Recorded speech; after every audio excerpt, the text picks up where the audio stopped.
নরোত্তম দাস ঠাকুর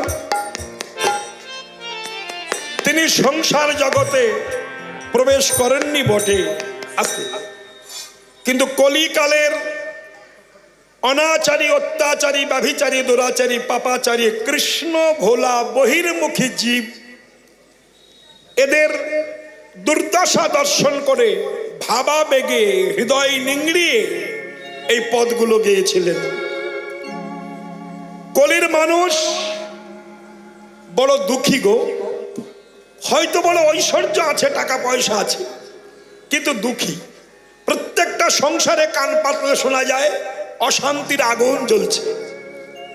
কিন্তু মহাজন বললেন, সংসার বিষানলে দিবানিশি হিয়া জলে জোড়াইতে না করি উপায়। সংসার বিষানলে সর্বক্ষণ দিবানিশি হিয়া জ্বলছে, কিন্তু জোড়াতে উপায় করছি না। উপায় একটা আছে। কি উপায়? ঘরে এসি লাগালে উপায় হবে না, কুলার লাগালে উপায় হবে না।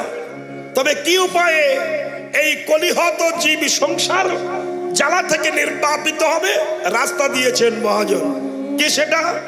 সেটা হচ্ছে গোলকের প্রেমধন হরিনাম সংকীর্তন রতি না জন্মিল কেন তাই সংসার বিষানলে দিবানিশি হিয়া জলে জোড়াইতে না করি উপায়। জোড়াবার রাস্তা মহাপ্রভু এনেছেন। হে কলিহত জীব, তোমাদের ত্রিতাব জ্বালা থেকে তোমরা উদ্ধার হবে। একটি রাস্তা, সেটা কি? গোলকের প্রেমধন হরিনাম সংকীর্তন। এই হরিনাম আপনি করুন, প্রাণ ভরে করুন, দেখবেন আপনার যত জ্বালা নির্বাপিত হয়ে যাচ্ছে। এখানে একটা প্রশ্ন এসেছে। প্রশ্ন হলো এই, বসিরহাট মহকুমা কিংবা পশ্চিমবাংলা সারা ভারতবর্ষে হরিনাম হয়, কীর্তন হয়। আমরা কীর্তন শুনতে আসি।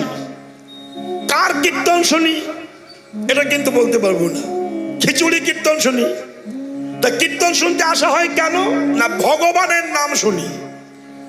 তা ভগবানটা কে এটা কিন্তু আমরা জানি না।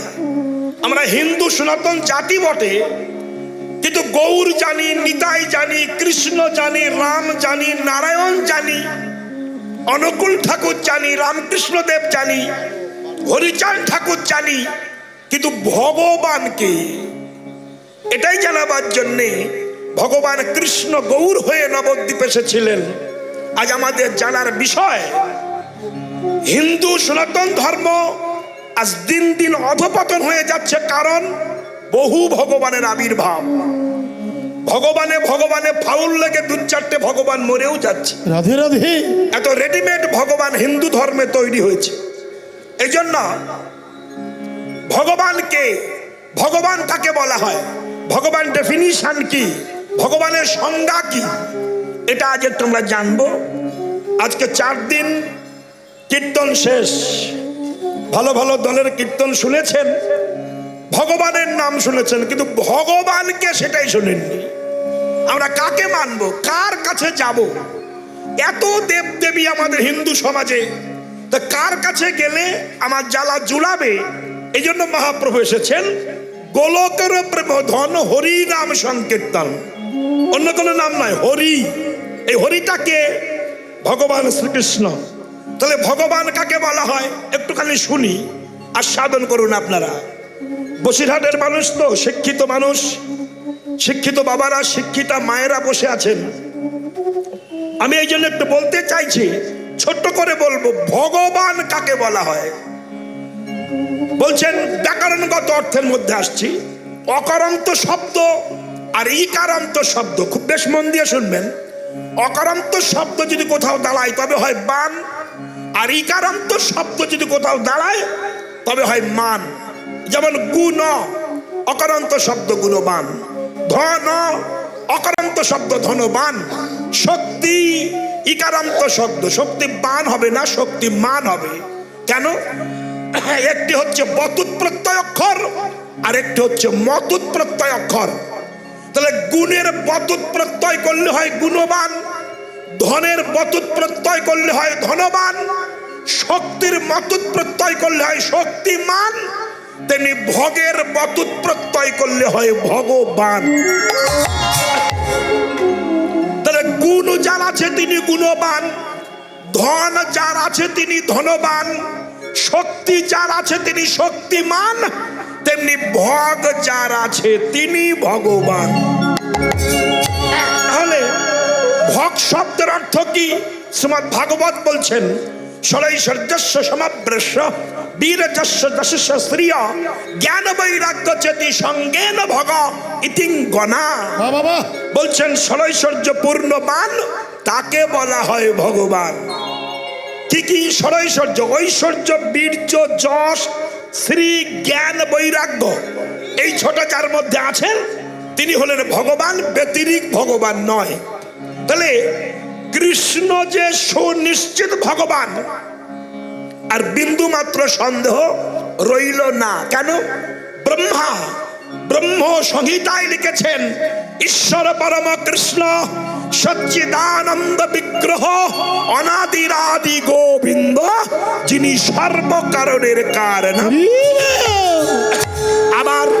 আবার মহর্ষি কৃষ্ণ দ্বৈপায়ন বেদব্যাস বলেছেন এতে চাংশ কলা পুংস কৃষ্ণস্তু ভগবান স্বয়ং। কৃষ্ণে কলি ভগবান আর সব বৃত্ত যারে জয়ছে না চাইছে তৈছে করে নৃত্য। কৃষ্ণে কলি ভগবান আর সব কলা। কলা কাকে বলা হয়? অংশ হতে অংশ বাহির করলে তাকে কলা বলা হয়। যেমন কলা গাছ, তার থেকে থোড় হয়, মুচা হয়, ফুল হয়, ফল হয়, কিন্তু কলাটা কিন্তু কলা গাছ নয়, মুচাটা কিন্তু কলা গাছ নয়। তাই অংশ হতে অংশ বাহির করলে তাকে কলা বলা হয়। তেমনি কৃষ্ণের অংশ থেকে শিব, দুর্গা, লক্ষ্মী, সরস্বতী, কালী সবাই বাহির হয়েছে, এরা কলা, কিন্তু কলা গাছ নয়। এরা দেব দেবী কিন্তু ভগবান নয়। তাহলে এরা ভগবান হতে পারে না। কেন পারে না? না নর হচ্ছে 50 গুণ, দেবতারা হচ্ছে 55 গুণ, স্বতন্ত্র দেবতা নারায়ণ 60 গুণাধিপতি, আর শ্রীকৃষ্ণ হচ্ছেন 64 গুণাধিপতি, 4 গুণ বেশি। এই জন্য কৃষ্ণ একলি ভগবান আর সব বৃত্ত যারে চাইছে না চাইছে তৈছে করে নৃত্য। আপনারা জানেন ভাগবতে এই দৃষ্টান্তটা আছে। নৈমিষারণ্যে 60,000 ঋষি এই আলোচনা সভা বসিয়েছিল। 60,000 ঋষি। কি আলোচনা হয়েছিল? যে হিন্দুর ভগবান কে, এটাই আলোচনা। কে বলবে? কেউ মাথা উঁচু করতে পারেনি। একজন মাথা উঁচু করে বলেছিলেন আমি বলবো। সেটাকে ভৃগু মুনি, ভৃগু রাম নয়, ভৃগু মুনি বললেন ব্রহ্মা ভগবান না বিষ্ণু ভগবান না শিব ভগবান আমি বলে দেবো। 3 দিন টাইম দিতে হবে। 3 দিন আমি 3 জনকে টেস্ট করব, টেস্টে যে অ্যালাউ হবে সেই ভগবান হবে। ভালো কথা। এবার ভৃগুমুনি চললেন প্রথম দিন প্রজাপতি ব্রহ্মাকে টেস্ট করতে। এখন টেস্ট করতে গেলে সেন্টিমেন্ট আঘাত করতে হবে। মানুষ ভদ্র কি অভদ্র, জ্ঞানী কি অজ্ঞানী, সেন্টিমেন্ট আঘাত করলে বোঝা যাবে সে অজ্ঞানী কিনা। একটু কিছু বললেই অমুকের বাচ্চা বলে ঠেলে উঠবে, বুঝতে হবে ও জ্ঞানী নয়। তা সেন্টিমেন্ট আঘাত করছে গিয়ে এই যে ব্রহ্মা, বুড়ো, বুড়ো বলে সম্বোধন করেছে। ভৃগুমুনি তো ব্রহ্মার মানসপুত্র, উদ্যত হয়ে সম্পদ করবে। ভৃগু বলল এটা ভগবান নয়। কেন? প্রচন্ড রাগ, সম্মানের ভাগ বেশি, এ ভগবান নয়। দ্বিতীয় জায়গায় গেলেন, পঞ্চানন মুড়ির বস্তার মতো ভুড়ি নিয়ে ঘুমাচ্ছে, সেন্টিমেন্ট আঘাত, বুড়ো হটা, খুব লেগেছে। এইবার ত্রিশূল নিয়ে ছুটেছে। শিব তো হট সেন্টিমেন্টাল, অল্পতেই রেগে গেছে। যখন ছুটেছে মারবে, ভৃগু বলল এটা ভগবান হবে না, কারণ রাগের ভাগটা আরো বেশি। যার যত বেশি রাগ সে কোনোদিন একটা সাকসেসফুল জায়গায় পৌঁছাতে পারবে না। অতএব আস্তে আস্তে, হরে কৃষ্ণ, সে পৌঁছাতে পারবে না। রাগ করা মানুষ, রাগী মানুষ, অহংকারী মানুষ ভগবানের পথে যাওয়া যেতে পারবে না। এই জন্য মহাপ্রভু বলেছিলেন, বৈষ্ণব হইতে ছিল বড় সাধ, ত্রিনাথ পিছলকে পড়ে গেল বাদ। বৈষ্ণব হওয়ার আগে মানুষ হতে হবে, মনুষ্যত্ব বৃত্তি জাগাতে হবে। কি সেটা? ত্রিনাথ পিছনি চেন তরুরিব সহিষ্ণ না, অমানেন মানদেন কীর্তনিয়া সদা হরি। বৈষ্ণব হওয়ার আগে এই শ্লোকটা পড়তে হবে। তৃণের মতো ছোট হয়ে যাও, বৃক্ষের মতো সহিষ্ণুতাশীল বোধ হোক। গ্রামে যাকে কেউ সম্মান দেয় না, তুমি তাকে সম্মান দাও। অমানেন মানদেন, সর্বজীবে জানবে তুমি কৃষ্ণ অধিষ্ঠান। মেনে নিলেন না, এটা ভগবান নয়। এইবার তৃতীয় জায়গায় গিয়েছে। বিষ্ণু ভগবান ঘুমিয়েছিলেন লক্ষ্মীর পাশে। ভৃগু যে সজোরে বুকে লাথি মেরেছে, বুকে লাথি মেরেছে। পারবেন? পারবেন কি না? যেই লাথি মেরেছে, এবার খেয়াল করুন, ব্রহ্মার একটু সেন্টিমেন্টে আঘাত করেছিল, তাই অভিসম্পাদ করতে চলেছিল। শিব ত্রিশূল নিয়ে ছুটেছে, আর বিষ্ণুর বুকে লাথি মেরেছে। কিছুই বললেন না, ঘুমটা ভেঙে গেছে বিষ্ণু ভগবানের। ভেঙে গিয়ে হামাগুড়ি দিতে দিতে যে ভৃগু মনে দুখানা চরণ হৃদয় মন্দিরে চেপে ধরেছে। চেপে দর বিগলিত ধারা প্রবাহিত করে ভগবান নিজে কাঁদছেন। কেঁদে কেঁদে চোখের জল দিয়ে ভৃগু মনে দুখানা চরণ ধুয়ে দিচ্ছে। ভৃগু প্রশ্ন করছে, প্রভু, কোটি জনম সাধনা করে তোমাকে পাওয়া যায় না, আমি মানব জাতি, কীট অতি কীট, আমি তোমার বুকে পদাঘাত করেছি, তুমি কটূক্তি করলে না, অভিসম্পাদ করলে না, আমার পা ধরে কাঁদছো কেন? তখন বিষ্ণু ভগবান বলেছিল, ভৃগু, আমার মনে বড় বাসনা কি যেন ছিল, যে বৈষ্ণবেরা গোবিন্দের চরণ ধুলি মাথায় মাখে, সর্বাঙ্গে মাখে, তেমনি আমার একটি ইচ্ছা ছিল যে আমি বৈষ্ণবের চরণ ধুলি একটু অঙ্গে মাখি। বৈষ্ণব ভগবানের চরণ বুকে ধরে কাঁদে, আমার একটি ইচ্ছা ছিল আমি বৈষ্ণবের চরণ হৃদয়ে ধরে কাঁদো। কিন্তু অপরাধের ভয়ে কেউ দেয় না গো, তাই কৃপা করে তুমি বুকে চরণ দিয়েছ তো, তাই আমার সেই বাসনা পূর্ণ হয়েছে। আর তোমার পা ধরে দেখছি, কি দেখছো? দেখছি যে আমার কঠিন বুকে লাথি মেরে তোমার কোমল চরণে ব্যথা লাগেনি তো। আমার কঠিন বুকে লাথি মেরেছ, তোমার কোমল চরণে ব্যথা লাগেনি তো।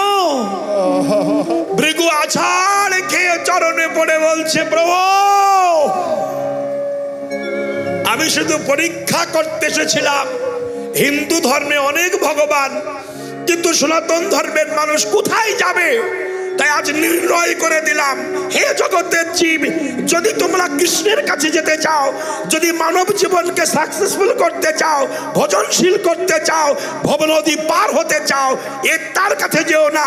ও দেবতা সে দেবতার কাছে না যেয়ে গুরুচরণ আশ্রয় করে কৃষ্ণের চরণ হৃদয়ে ধরে হৃদয় গৌর হরি বল বলে, হ্যাঁ গোবিন্দ তোমার হলাম বলে ছিল। তাই তাহলে ভগবানকে, ভগবান একমাত্র কৃষ্ণ, আর সব কলা। তাহলে দেবতা কোনদিন ভগবান হবে না। আমি আস্তে আস্তে আস্তে আস্তে, হিন্দু ধর্মে কতগুলো দেবতা? 33 কোটি দেবতা। এটা কোনো শাস্ত্রে লেখা নাই। হিন্দু ধর্মে 5 জন দেবতা। পূজা করতে বসে ব্রাহ্মণ বলেন, गणेशादि पंचदेवताभ्यै नमः, गणेशादि पंचदेवताभ्यै नमः, गणेशादि पंचदेवताभ्यै नमः। ओम विष्णु स्तवो विष्णु, ये ओम विष्णु स्तवो विष्णु परमं पदम सदा पश्यन्ति शूरया दिवीव चक्षुराततम अपवित्र पवित्र वा सर्ववस्तन्दतः विवा चक्षरे पुण्डरीकाक्षं सवार्जभ्यन्तर शुचि माधव माधव वाचि माधव माधव शरंति साधव सर्वे सर्वकार्येषु माधव। नमो ब्रह्मण्याय देवाय गो ब्रह्मण्याय हिताय च जगद्धिताय कृष्णाय गोविन्दाय नमो नमः। কোনোদিন ভগবান হবে না। তাই সেই ভগবান কলিহত জীবকে উদ্ধার করতে অদ্বৈত আচার্যের আকুল আহ্বানে কাঙালের ঠাকুর হয়ে নবদ্বীপে অবতীর্ণ হয়েছে। প্রতিজীবের পায়ে ধরে বলছে, আর ঘুমিয়ে থেকো না, হরিনাম করো, হরিনাম বলো, হরিনাম শোনো। কিন্তু বলছে না কেন? এখানে পদ দিয়েছেন, বলছে না কেন? অহংকার। অহংকারে মত্ত হইয়া নিতাই পদ পাশলিয়া, অহংকারে মত হইয়া নিতাই পদ পাশরিয়া, অহংকারে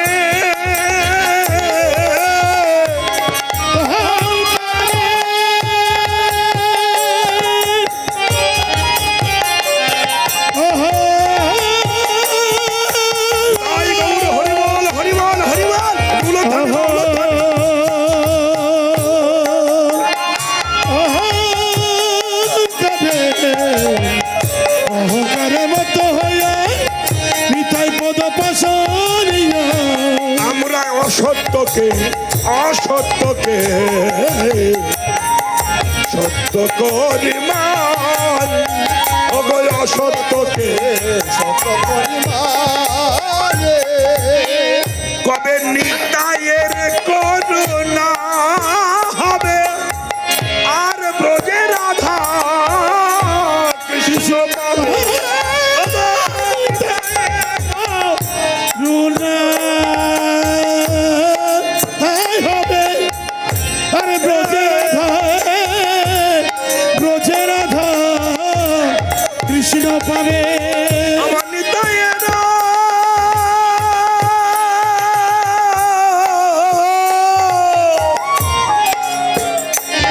মনরে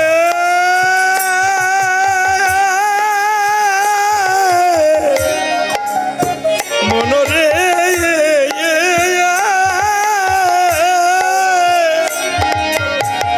আমার নিতাইয়ের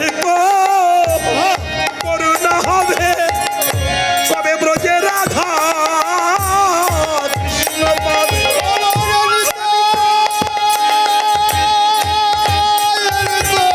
হরিবল হরিবল। রুনা হবে,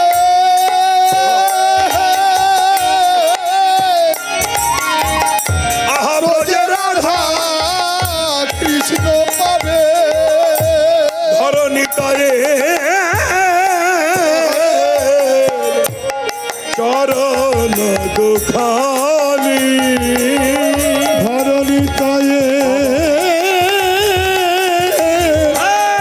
চরণ হতু কানি, নিতাইয়ের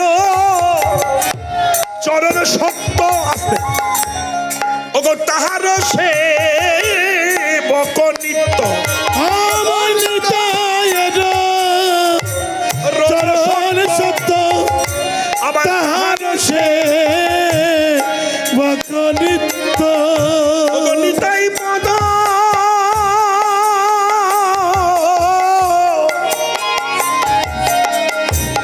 সদা কর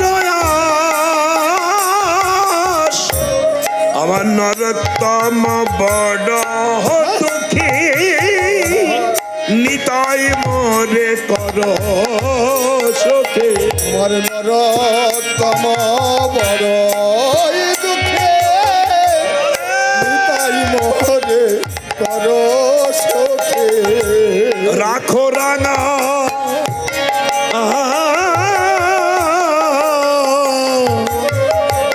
চরণের রাখো রাঙা চরণের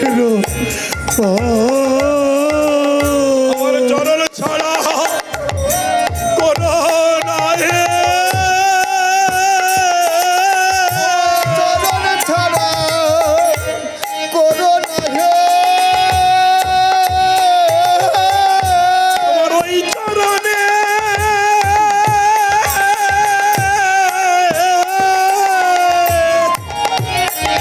চরণে শরণ নিলাম, চরণ ছাড়া করোনা রে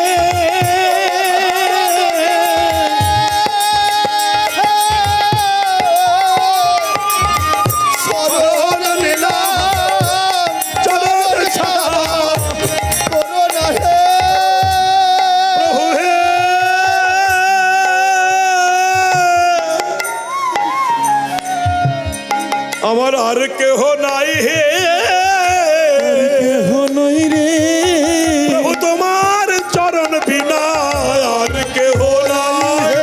প্রভু তোমার চরণ গৌর হরি হরি ও হরি হরি হরি বলে প্রভু তোমার চরণ বিনা, হরি হরি হরি বলে প্রভু তোমার চরণ বিনা, হরি হরি হরি বলে প্রভু তোমার চরণ। আমার আর কেহ। আমি একটা ছোট্ট কথা আপনাদের বলতে চাচ্ছি, ধীর মস্তিষ্ক সাধন করুন। কীর্তন শুধু নাচানাচি এবং সুর শুনবার জন্য নয়, কীর্তন হচ্ছে হিন্দু ধর্মকে ফিল্টার করবার জন্য। কেন হিন্দু ধর্মের মধ্যে অনেক ভুল ঢুকে গিয়েছে, আর এই ভুলগুলো ঢুকিয়ে দিয়েছে কিছু গ্রুপবাজি গুরুদেবেরা এবং উচ্চ শ্রেণীর কিছু পণ্ডিতরা। এই ভুলগুলো ঢুকিয়ে দিয়েছে। আমি যদি ভুলগুলো আপনাদের সঙ্গে বলি তাহলে দেখবেন সত্যি সত্যি ভুল সারা জীবন আপনার বয়ে নিয়ে বেড়াচ্ছেন। আমি ছোট্ট একটা ভুল ধরিয়ে দিই। প্রত্যেক মাসের শেষ শনিবারে আমরা শনি মন্দিরে গ্রামের মায়েরা বালতিতে করে পূজা দিতে যায়, সঙ্গে দেয় সিন্নি, তাই তো না কি বলছি? কাঁচা আটা আর পাকা কলা, চিনি জম্মেন চটকায় পিন্ডি চটকিয়ে ভগবানকে খাওয়া। এটা কি হিন্দু ধর্মে কোথাও লেখা আছে? যদি কোনো ব্রাহ্মণ এখানে বসে থাকেন উঠে দাঁড়িয়ে বলুন যে ছিন্নি হিন্দুদের আছে, আমি রাধাপদ ঘোষ কীর্তন ছেড়ে দেবো, চ্যালেঞ্জ। নাই, এটা ব্রাহ্মণেরা জোর করে চাপিয়ে দিয়েছে। সিন্নি কোত্থেকে এসেছিল? আমি একটা ইতিহাসটা আপনাদের একটুখানি বলি। ঐতিহাসিক চেতনা ছাড়া কীর্তন ভালো লাগবে না। আর শুধু প্যান পেনিয়েই তো সর্বনাশ হয়ে গেল। শুধু বাহু তুলে হরি বলি আর কাঁদি, ধর্মের দিকে খেয়াল নাই। একটু ভাবতে হবে এই ভুলগুলো কেন আমাদের মধ্যে এসেছে। উৎস শ্রেণী ধরে কেন? মোহাম্মদ বখতিয়ার খিলজি, ইতিহাসটা পড়ুন। যেসব বাবারা আছেন জানেন নিশ্চয়। মোহাম্মদ বখতিয়ার খিলজির অকথ্য অত্যাচারে কোটি কোটি হিন্দু মুসলিম ধর্ম গ্রহণ করতে বাধ্য হয়েছিল। এবং তৎকালীন পশ্চিম বাংলা, ভারতবর্ষে বৌদ্ধ বিহার অনেক ছিল, লাখে লাখে ছিল। কিন্তু যারা এই যে আপনার নীলাচলে জগন্নাথে যান, এই জায়গায় প্রতাপরুদ্র গুরুদেব যে ছিলেন, কাশী মিশ্র, সার্বভৌম পণ্ডিত, এরা কারা? নবদ্বীপের মানুষ।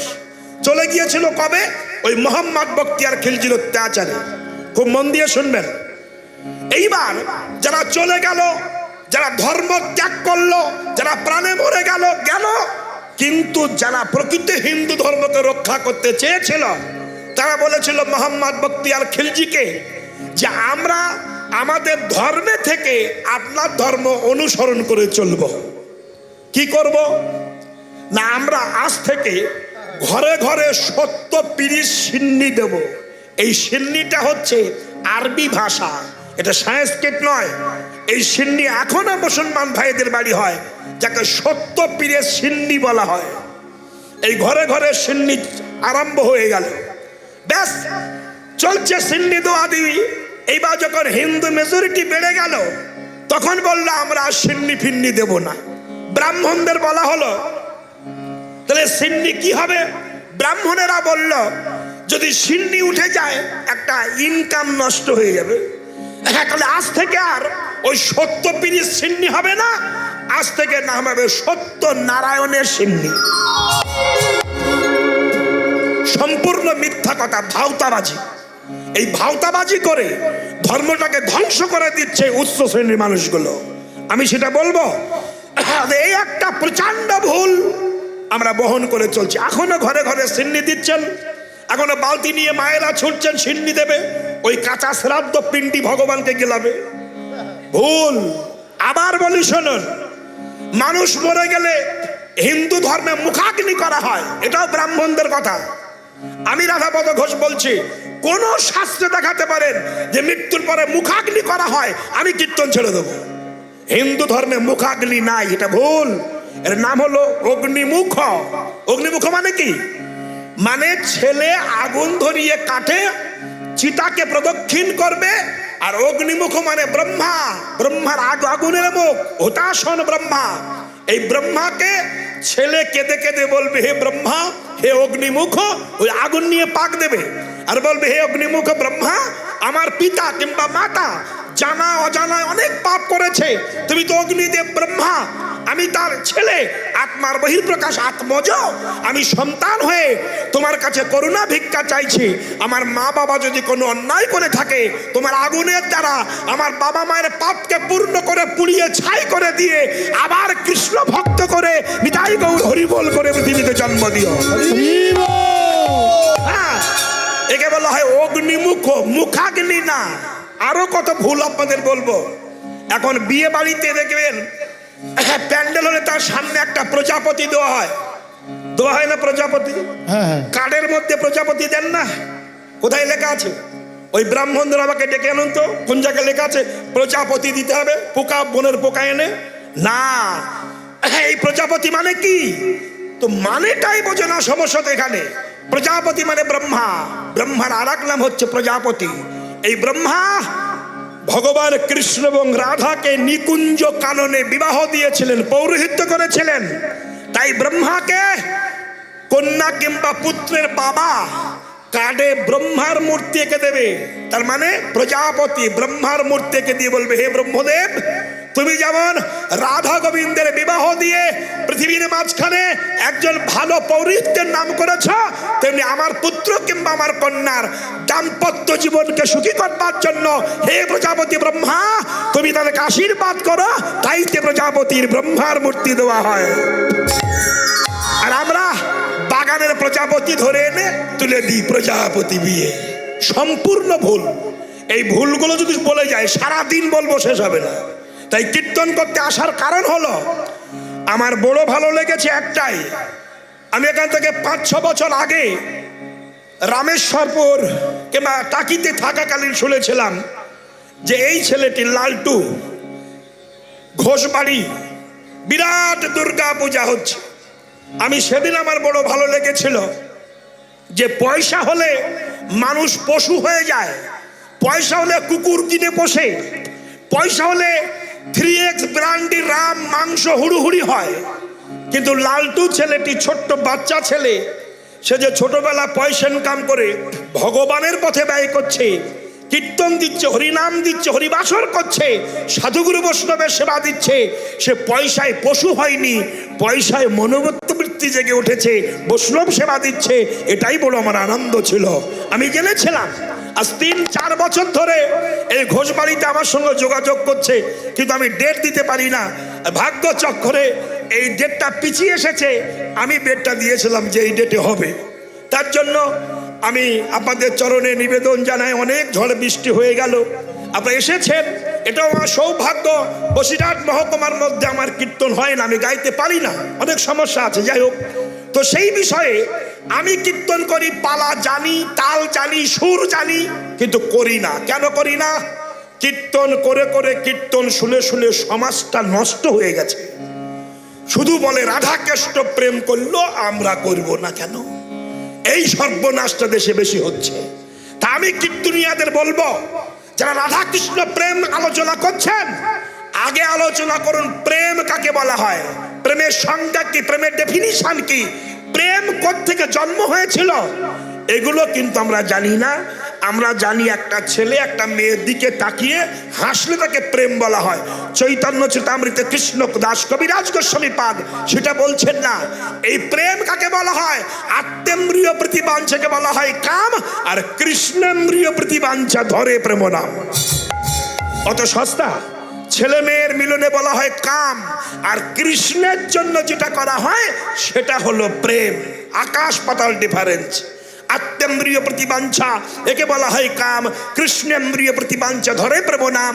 কামের তাৎপর্য সম্ভব কেবল, কৃষ্ণ সুখ তাৎপর্য প্রেম মহাবল। কাম আর প্রেম বিবিধ লক্ষণ, লহু আর হেম জৈছে স্বরূপে বিলক্ষণ। এই জন্য বলবো আমার রাধার মধ্যে নাহিক কামগন্ধ, কৃষ্ণ সুখ লাগি মাত্র, কৃষ্ণের সঙ্গে সম্বন্ধ। কাম হলো অন্ধকার সদৃশ, আর প্রেম হচ্ছে মধ্যাহ্নের নির্মল ভাস্কর। শুনে যান, যারা প্রেম প্রেম করে চিল্লাচ্ছেন, কাম হচ্ছে অন্ধকার সদৃশ আর প্রেম হচ্ছে মধ্যাহ্নের নির্মল ভাস্কর। কাম হচ্ছে লোহার সমতুল্য আর প্রেম হচ্ছে স্বর্ণের সমতুল্য। কাম হচ্ছে ভিখারি, প্রেম হচ্ছে মহাজন। কাম শুধু নিতে চায়, দিতে চায় না, কিন্তু প্রেম শুধু দিতে চায়, নিতে চায় না। প্রেম। আর এই কামের ফল যারা করেছে